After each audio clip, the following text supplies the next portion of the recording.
Na Grécia, na Noruega antiga, o deus Thor, passando no céu com uma carruagem puxada por bodes, sei lá que é, balançava o seu machado, martelo, sei lá o que ele carrega lá, martelo, né? Balançava o martelo e aquele barulho lá no ar, lá era o trovão e tal. Eu fico imaginando que daí chegou um dia e um cara descobriu que, na verdade, os trovões eram descargas elétricas e tal. E aí, o que aconteceu com o deus Thor? Ele virou Vingadores. Bom, a aula de hoje é para falar um pouquinho sobre como que funcionou o período do realismo na literatura e como a fraqueza de Deus, dos deuses, ou da fé em Deus, ela permitiu que a ciência ganhasse espaço e isso modificou muito a maneira de pensar, inclusive na literatura. Eu sou o professor Caio Fernando, muito bem-vindo a mais uma das minhas aulas. Se você tiver afim, se inscreve no nosso canal, tem vídeo novo toda semana. A aula de hoje é sobre Dom Casmurro. Vamos começar a falar um pouquinho sobre o contexto do realismo na literatura. Bom, o negócio é o seguinte, compartilhe esse vídeo.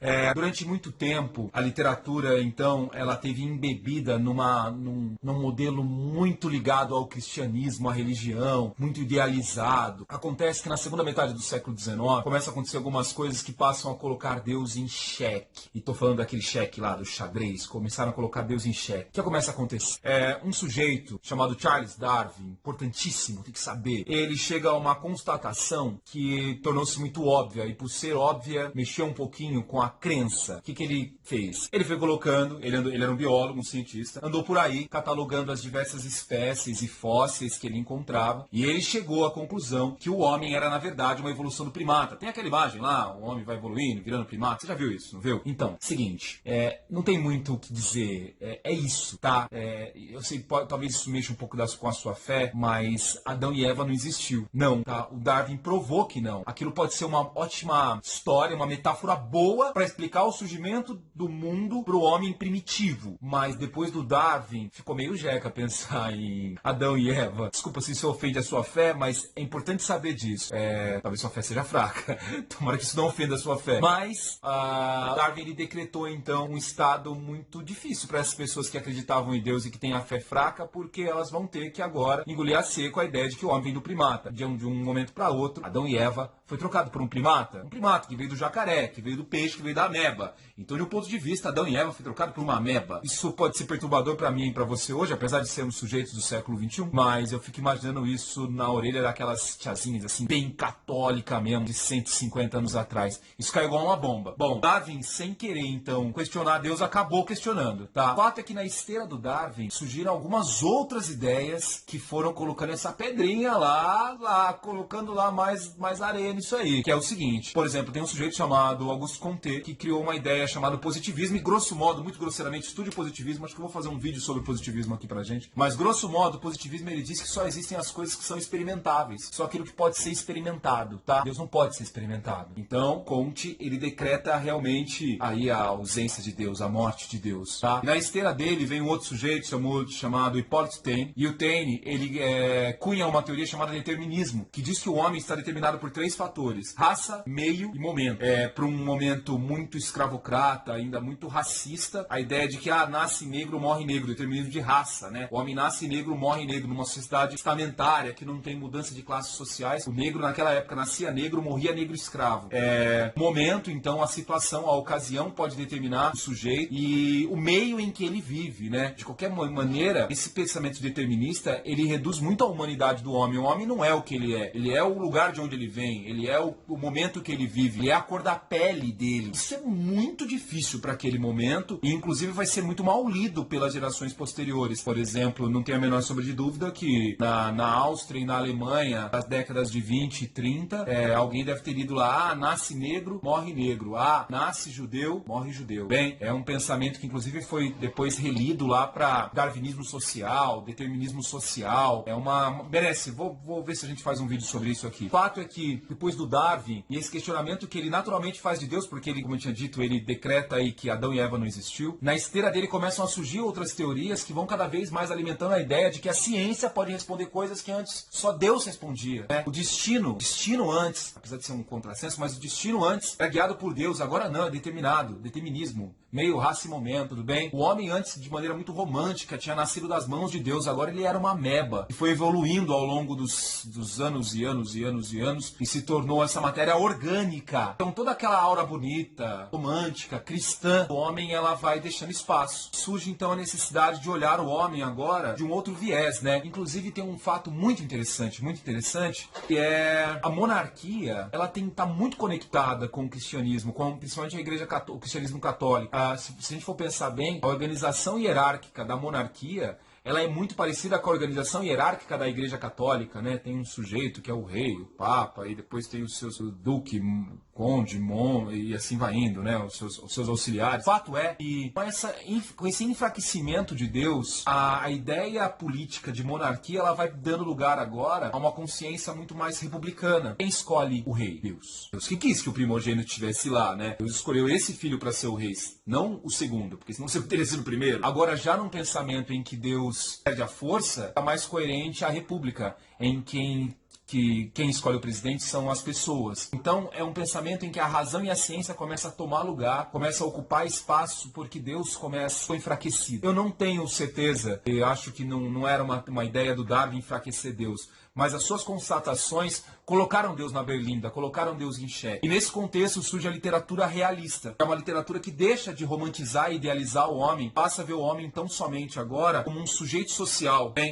Nesse contexto, então, surge a literatura realista, e um dos expoentes do realismo, apesar de eu achar que ele é um ponto fora da curva, mas aí eu vou ficar falando o que todo mundo diz, né? É o Machado de Assis, tudo bem? Tem Deus, tem Machado de Assis, e depois veio a gente. Depois vem você, depois vem eu. O cara é demais, o Machado de Assis. Ele escreve Dom Casmurro, é uma obra que é publicada em 1900, tem uma publicação de 89, também 1889, 900, depois tem uma de 1901, uma meio bagunçadinha essa data, mas é por aí, tudo bem, 1900.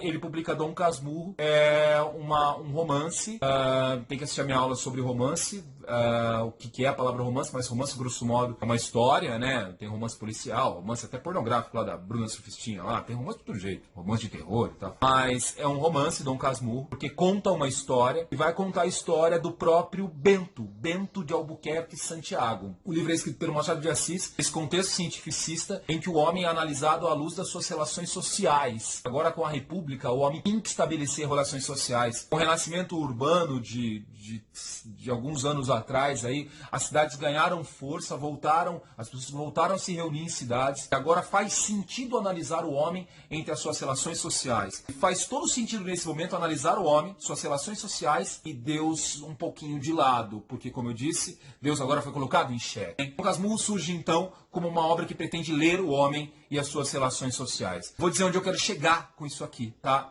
Eu quero provar no final da minha obra que Dom Casmurro é um bom retrato do seu momento, mas principalmente é o retrato de um gênio chamado Machado de Assis. E também quero provar para vocês que a Capitu não traiu o Bento, que o Bento, na verdade, é um sociopata, não sabe viver em sociedade, já que a ideia é analisar o homem e a sua vida em sociedade. Vou fazer um resumo aqui que não vai de nada, tá? Tem um monte de vídeo na internet aí, esses resumos de Dom Casmurro melhores que o meu. Assistam os resumos lá, depois vocês voltam aqui. Mas só para a margem para minha análise, Dom Casmurro, então, é um romance escrito em primeira pessoa. Já é incrível para esse momento, né? É o Machado de Assis sendo mais realista do que os outros realistas, né? Escrever em terceira pessoa era coisa ficcional. Existe um narrador câmera, existe um narrador que vive a história. O Machado de Assis, então, escreve o seu livro, Dom Casmurro, com um narrador em primeira pessoa. Esse narrador em primeira pessoa é o próprio Bentinho de Albuquerque, Santiago, e ele, no final da vida dele, decide escrever um livro chamado Dom Casmurro. Vou contar pra vocês a história. Ele começa a contar a história de trás pra frente, então eu vou fazer a mesma coisa. Ele conta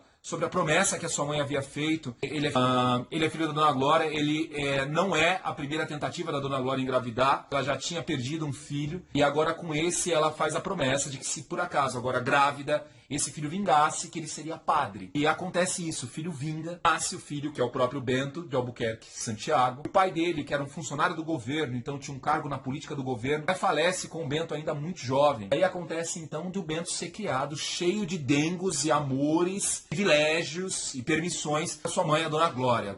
Ela era uma glória para ele, tá bom? Aí o que acontece então? O Bento, ele é criado então nesse contexto, muita permissão, até que muda-se pro lado da casa dele, família dos Pados. Pádua traz consigo a Capitolina. A Capitolina Pádua. Entre os íntimos aqui, nós somos íntimos dela agora, a Capitolina, que é da Capitu. Capitu é a menina da idade do Bento. Eles começam aquele namorinho de portão lá, quem não? Mas é aquele namorinho assim, de puxar cabelo, de espio no outro, de chiclete no cabelo, de, sei lá, xingar, pisar. Esse namoro de criança, sabe, idiota? Mas é namoro, pô. Quando você tem essa idade e você namora assim, é a mulher da sua vida, tá? Não fica dando risada aí, não. Aí o que acontece? Tem o tal do Bento, cara, se apaixona por essa mina, a Capitu, mas é namorinho de criança. E ela por ele, e aquele namorinho lá, não tem beijo na boca ainda, não tem essas coisas. Aí, um amigo da família, o José Dias, que merece uma análise toda especial, o José Dias, se sobrar tempo um dia eu faço um vídeo sobre ele, tá? Um vídeo por semana. O José Dias, então, que era um morador da casa da Dona Glória, e ele era um agregado. Teve uma pergunta um tempo atrás aí, em Campos, lá sobre o agregado. Era um agregado. O que é agregado? É o cara que não é funcionário, é da família, mas mora na casa. E o José Dias ficava lá. E aí ele chega na Dona Glória, malandramente. Glória, sabe aquele papo lá do moleque ser metido pra ir pro seminário? E aí, como é que vai ficar? A senhora não vai mandar? A Dona Glória, o menino tá crescendo ainda e tal, espera um pouquinho. Aí ele, não, mas peraí, ó, vou contar um negócio pra senhora. Essa menininha que mudou aqui pro lado, tal da Capitu, ó, um negócio ali. Esperta, vai dar um sambalelê ali. E fala isso pra ela. A Dona Glória, como são crianças e tal. Ele, ó, a menina, aqueles olhos dissimuladas, olhos não sei o que e tal. E o que acontece então? Dona Glória decide então ir lá colocar realmente o Bento no seminário. Tô encurtando bastante a história. Coloca o Bento no seminário e não contei pra vocês. Quando o Zé Dias tá contando pra Dona Glória, um pintinho adolescente, o capítulo chama Célebre Tarde de Novembro, né? Ele chama nisso no livro, a Célebre Tarde de Novembro, que é uma tarde em que o José Dias conta, rememora para Dona Glória qual que era a promessa dela. Ele está escutando isso de trás da porta, assim, meio que de trás da parede, sei lá que diabo ele tá. Aí ele escuta, ele é alvo de uma promessa em que ele vai ser padre. Ele vai e conta pra Capitu. Capitu fica pistolaça e fica brava e tal, mas o Bento, ele nunca vai contra a mãe dele. Ele tem um tipo de adoração pela mãe dele, que tem tudo a ver com essa aula aqui, eu vou usar isso daqui a pouco. É uma adoração, assim, uma relação muito recíproca deles. A mãe é doente nele, ele é doente nela, ele não faz nada que desgoste a mãe não faz nada que desgoste ele. Ele não tem a moral de ir lá enquadrar a mãe falando que ele tá apaixonado pela Capitu. Também ele tem, sei lá, 11 anos de idade, ele é um rapezola aí, 9 anos, sei lá. Ele é muito moleque, ele não vai fazer isso. O que acontece então? Aí, passa-se algum tempo e tal, tu pega e fala pro Zé Dias, vai lá e fala com a minha mãe que eu quero ser advogado, que eu não quero ir pro seminário. O Zé Dias vai lá falar e volta com a negativa. Mas aqui eu queria fazer um comentário muito importante. Quem tá contando essa história? Lembra que eu falei com o narrador em primeira pessoa? O narrador em primeira pessoa é quando a personagem vive a história. Quem tá contando essa história é o Bento. Então quando o Bento fala assim, ó, o José Dias foi lá, pedir pra ele falar com a minha mãe, ele voltou falando que ela falou não. A gente não sabe se o José Dias foi, porque o José Dias pode ter mentido pro Bento. Quem tá contando essa história pra gente, pra mim e pra você, é o próprio Bento, que é o narrador da história. É um negócio meio maluco isso. Tem que tomar cuidado porque isso pode ser uma armadilha muito bem montada aí pelo gênio Machado de Assis, que é o Deus que tá nessa parada toda pensando isso. Então o que acontece? O José Dias volta com essa negativa. Aí o Bento, porra, meu cara, moiou. Vou ter que fazer o seminário. Ele vai pro seminário. Capitu, como eu disse, fica pistola e tal. Até brinca com ele, fala, então eu vou casar, quando eu casar. Aí eles falam, quem vai fazer o meu casamento? O Bento fala, né? Sou eu que vou fazer o seu casamento como padre. Um negócio meio mórbido lá, meio masoquista lá, ele querendo fazer o casamento dela com o... O fato é que ele fica no seminário um tempo, volta no final de semana pra casa. E nesse final de semana ele vê a Capitu.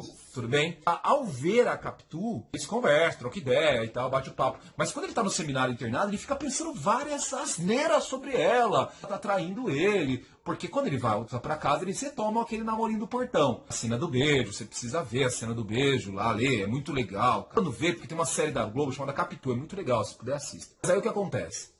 Voltando ao assunto lá, e o Bento, a Capitu então, sempre é alvo desse ciúme do Bento, que ele nunca exterioriza pra ela, ele não fala pra ela, mas ele, deixa transpassar. O cara que tá lendo, você leitor, que tá lendo a história do Bento velho, contando a sua história, você nota ali o ciúme do cara, ele não esconde de você, leitor, que ele é ciumento. Não esconde mais ou menos, até tenta, mas é evidente. O fato é que lá no seminário, o Bento, com o passar do tempo, ele vai ficando muito triste, muito bad, até que ele faz um amigo lá, que é o tal do Escobar, esse personagem fundamental da nossa história. O Escobar também não tem vocação para ser padre, e ele se une ao tal do Bento. Eles fazem essa dobradinha lá, esse Bebeto e o Romário lá, ninguém quer ser padre, eles são amigos, um chora no nome do outro, outro chama o nome do um e tal. Aí, até que um dia, a Capitu, o Bento lá, eles têm uma ideia, uma sacada, de chegar pra Dona Glória e falar, Dona Glória, vem aqui. Ela não quer um padre para entregar para Deus, não é uma promessa? Adota um menino pobre, toca no seminário, tem o padre que a senhora prometeu e a Capitu tem o marido que ela quer. O que acontece? A Capitu então consegue ter o marido para ela, porque a Dona Glória aceita a sugestão. Escobar também consegue se livrar do voto do celibato lá, a família dele também, aquele para fazer direito. Estou encurtando a história. Os anos se passam, o Escobar continuam muito amigos, se formam na faculdade de Direito e fazem uma sociedade, montam um escritório, tudo bem? O Bento se casa com a Capitu e o Escobar se casa com a melhor amiga da Capitu, a Sancha. Olha o nome, fica esperto, Sancha, Sancho Pança. Amigo de um cara incrível, o Don Quixote, um personagem de alma, cheio de vida. Eu vou falar sobre isso porque a Capitu também eu acho que é uma personagem muito cheia de alma e de vida. Mas acho que é a personagem feminina mais cheia de vida da história da literatura. Porque eu acho que o Machado de Assis faz alma. Entre outros escritores que criam personagens, Machado de Assis criam almas. Então o que acontece? Esse casamento, então, dos dois amigos com as duas amigas, e de pouco tempo, Capitu, a Sancha e o Escobar engravidam. Tudo que o Bento queria era engravidar da Capitu. Eles não conseguem. E não consegue. E a Sancha consegue e o Bento, cheio de inveja, porque é um sujeito ciumento, invejoso. Ele fica lá dando uma olhada, ela fala, olha, o casal ali conseguiu, eu nada, porra. Ficou meio triste, né? Tá passando e ele vai ficando com aquilo na cabeça e tal. Tem um capítulo chamado Embargos de Terceiros, que o Bento chega em casa e convida a Capitu pra assistir a uma peça de teatro. A peça é Otelo do Shakespeare. Aspas. Contar Otelo do Shakespeare aqui. Não, antes. Acontece. Bento, a Capitu não vai com o Bento porque ela fala que tá cansada, sei lá, ela não vai. Tudo bem? Ele vai ao teatro sozinho. Ele vai ao teatro sozinho e vai assistir essa peça Otelo. Aspas, como que é a peça? É a história de um casal, Desdémona, que é casada com um árabe, um mouro, chamado Otelo, um cara da alta patente do exército árabe mouro. Tem dois amigos, o Cássius e o Iago. Iago, não esquece. E um dia o Otelo precisa promover um dos dois amigos. E promove o Cássius. O Iago fica com ciúme disso aí. O que faz? O Iago cria uma intriga lá e coloca uma roupa, uma peça íntima lá da Desdémona. Desdémona. Ele coloca uma peça íntima da Desdémona em cima da cama do Cássius. O Otelo acha que a mulher dele tá de somebody love com o outro lá, mata o Cássius e a Desdémona. Tudo isso foi mentira do Iago, que tava com ciúme porque não foi promovido no exército. O tal do Bento vai assistir essa peça sem a Capitu. E ele já tem aquelas minhocas na cabeça, esse senhor eu te falei, ele é muito, muito, muito ciumento. O que acontece com o Bento, então? Ele assiste muito mal a peça, ele não consegue, sabe? Ele sai do teatro todo transtornado. Até uma fala, e se ela fosse culpada, igual a Capitu, o que o público diria? Tudo mais. Assim, muito interessante. Esse capítulo se chama Embargos de Terceiros. Tem o número 3 aí. Para lembrar, escrito em primeira pessoa pelo Bento. O velho é um advogado. O advogado existe para te convencer. E esse capítulo, Embargos de Terceiros, sugere que nesse dia, quando o Bento chega em casa, quem tá lá em casa? O Escobar. Aí o Bento já fala assim, opa, alguma coisa aconteceu. Porque ele foi ao teatro, a Capitu não queria, quando ele volta em casa tá lá, o urubuzão lá. Bento, esse capítulo, escrito pelo Bento, chama Embargos de Terceiros, não vai esquecer isso. Aí o que acontece? Acontece que o tal do Escobar, o Bento, ele chega e fala, Escobar, o que você tá fazendo aqui? Aí o Escobar fala, eu vim resolver embargos, problemas, nossos clientes, terceiro. Mas a ideia pro leitor é que você tá falando de um triângulo amoroso, porque o Bento acabou de sair de uma peça que tinha um triângulo amoroso. Triângulo, sabe? Triângulo amoroso. O tal do embargos de terceiros, a ideia fica martelando na cabeça do leitor. Eu acho que é uma armadilha. Depois é bem verdade que a Capitu parece grávida, mas quem conta essa história é o Bento. O jeito que ele conta pode dar a impressão de que a Capitu engravidou aquele dia em que ele estava fora de casa no teatro. Ela dá à luz a um menino chamado Ezequiel. Bento, com o passar do tempo, ele vai vendo que o Ezequiel tem muitos trejeitos do seu amigo do Escobar. Muito ciumento. Sabe que a pessoa ciumenta, ela vê o que quer ver. Isso chama apofenia, tudo bem? Apofenia. O que quer ver? A mulher vê o cara conversando lá com uma paniquete e fala, vou matar aquele cara. Chega lá perto e é a irmã do cara. Aí, o que acontece então? Bento, quando ele vai dizendo que o Escobar é a cara, o Ezequiel é a cara do Escobar, parece Escobar, pode ser que seja ele querendo ver as coisas. Até tem uma cena pesada mesmo, de se dar fim à sua própria vida. Escobar morre afogado em Copacabana, nadando. Tem a cena em que o narrador, que é o Bento, fala que no velório, tu chorou lágrima, estava com olhos de viúva. Deus! Olhos de viúva. O que quer dizer olhos de viúva? Porque me parece, num velório, todo mundo tem que estar com olhos de viúva. Tá? Como que é o assunto? E aí o Bento decide se matar. E aí ele vai tomar um veneno, cara, com café. Aí ele tá tomando o café, aí ele coloca o veneno no café, e aí chega o Ezequielzinho, cara, e aí ele pensa em dar o café pro Ezequiel. E na hora que ele vai dar o café pro Ezequiel, ele chega a dar, quando ele vai beber, aí o Ezequiel vai beber, aí o Dom Bentinho não deixa, e aí o Bentinho vai, não, só precisa, mas você não é meu filho e tal. É a hora que a Capitu chega, vê aquela cena monstruosa do Bento quase matando ele. Os dois decidem se separar, né? Não tem mais o que fazer. Mas naquela época pegava mal se separar. A Capitu então vai pra Europa e fala pra todo mundo que tá vivendo lá na Europa.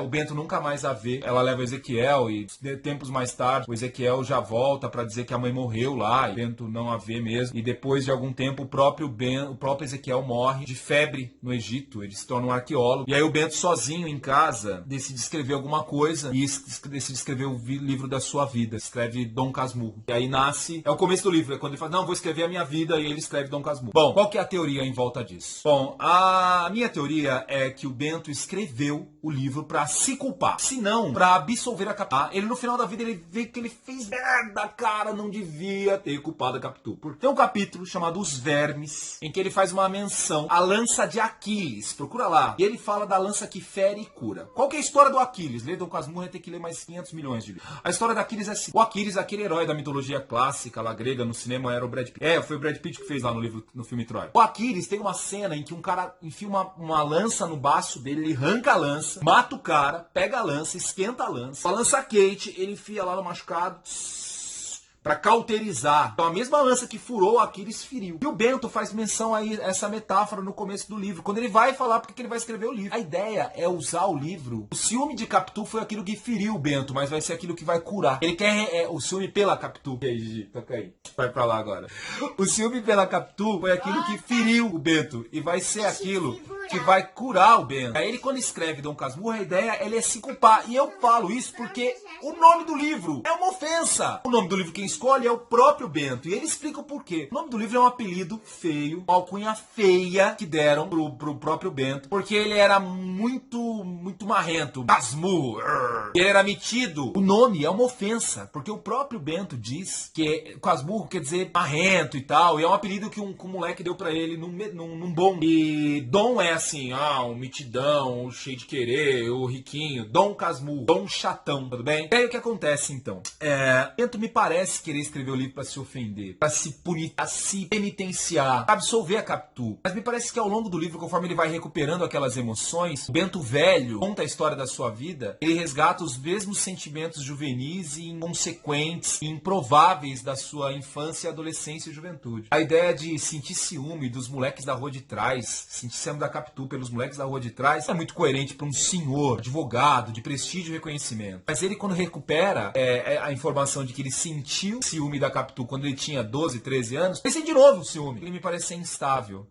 Tempos atrás, assisti uma aula muito grata de uma amiga, a Maura, lá na USP, e ela fez uma análise muito interessante do Bento. Eu queria dividir com vocês, eu venho dando essa aula há algum tempo já, é muito legal, adoro esse raciocínio. A ideia do complexo de Édipo, olha qual é que é. Não posso afirmar que o Machado de Assis leu Freud, conhecia a teoria do complexo de Édipo. Mas o complexo de Édipo é uma teoria criada pelo Freud, naquele momento de muita efervescência científica, lá do Darwin, do Comte, que eu já falei pra você. E o Freud, ele traz à luz, então, uma ideia do complexo de Édipo. Grosso modo, mas muito grosseiramente, é como se o pai fosse para todo menino o símbolo de um não social, de uma proibição social. A mãe fosse o contrário, fosse o símbolo dessa permissão social. Mas o pai, ele tem que falar alguns nãos. Por exemplo, o pai que repreende um menino porque o menino passou a mão na bunda da prima. Não é assim que trata a mulher e tal, não sei o que. O menino, sei lá, tem 5 anos de idade, sem querer passou a mão na bunda da prima, e o pai já vai lá falando, não pode, você tem que tomar cuidado com a sua prima, não é assim, blá, blá, blá. Aí a mãe vem e fala, calma, não tem nada a ver, é criança, não tem maldade, não faz isso e tal. Na verdade, o que o pai fez foi dar um limite social pro menino, falar, você não pode fazer isso. Na sociedade você não pode, na vida adulta você não pode ser por aí dando tapa na bunda da mulher. E a mãe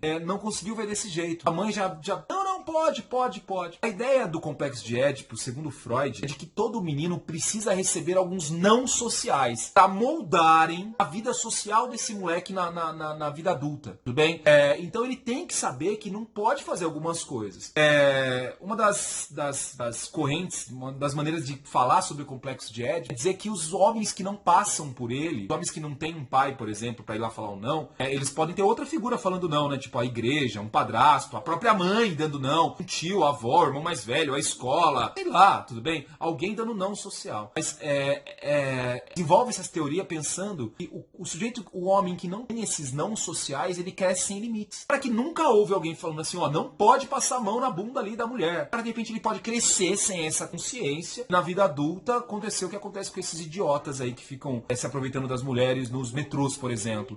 Esses caras que não sabem viver em sociedade, não respeitam o papel do outro, o limite do outro. Por quê? Porque nunca foi dado um limite para eles, sempre foi tudo permitido. Quem falou não social pro Bento? A mãe do Bento criou o Bento num indivíduo, ninguém podia mexer com o moleque. Ele era super protegido, tudo bem? Ele só ouvia sim. Tudo bem? Ele não sabia viver em sociedade, não teve esses limites. A única mulher que ele teve como parceira, que foi a Capitu, ele acha que ela não presta. O único amigo que ele teve, ele acha que ele não presta, que é o Escobar. Um cara sem limite de viver em sociedade. Segundo Freud, não ter um complexo de Édipo, assim, um ciclo do complexo de Édipo, pode te levar à doença. A doença em grego é patia. Viver em sociedade, sociopatia, sociopata. O sociopata não sabe viver em sociedade. Pode se levar para níveis difíceis, como psicopata. Ignora completamente o limite social e sentimental do outro. Mas convenhamos, Bento ele não conseguia ter empatia pelo sentimento do outro. Ele nunca se pensa, no livro inteiro ele não procura se sentir como a Capitu, ou como Escobar, ou como Ezequiel. Ele sempre vê o seu lado. Além disso, ele é extremamente inteligente e frio. Outra característica das pessoas que têm a doença de viver em sociedade, sociopatas. Bento realmente ele não é desses sociopatas que vão fazer mal pro outro. Apesar de minha teoria ele ter feito mal pra Capitu. Ele não vai machucar, ele não é um pedófilo, um estuprador, mas ele é um sujeito que não consegue encontrar o seu lugar social, por isso vive uma vida muito turbulenta. Pensando em Otelo, eu queria fazer um paralelo aqui e terminar minha aula. Otelo tem uma trinca, né, um triângulo amoroso. Desdémona, mulher do Otelo, ela pode estar tendo um caso com o Cássius. Isso tudo é feito pelo Iago. O Iago é o sujeito que promove no Otelo do Shakespeare a intriga. E no Gasmurro? Olha, tem um quarto elemento. A gente tem no lugar da Desdémona, a gente tem a Capitu. No lugar do Otelo, a gente tem o Bento. No lugar do Cássio, a gente tem o Escobar. Mas quem cria ciúme, a intriga? Bom, eu acho que é o Bento de Albuquerque, Santiago. Finalzinho do nome do Bento tem Iago. Você, adiante do Bento, e pesquisar desde o comecinho do nome, pesquisar do comecinho do nome, Bento, você foi entrando na mente dele, tentando entender esse complexo de Édipo mal resolvido, esse ciclo inacabado, essa falta de limites sociais. Você vai perceber que no final, dentro da psique, a alma do Bento tem um Iago. No finalzinho, lá no final tem um Iago.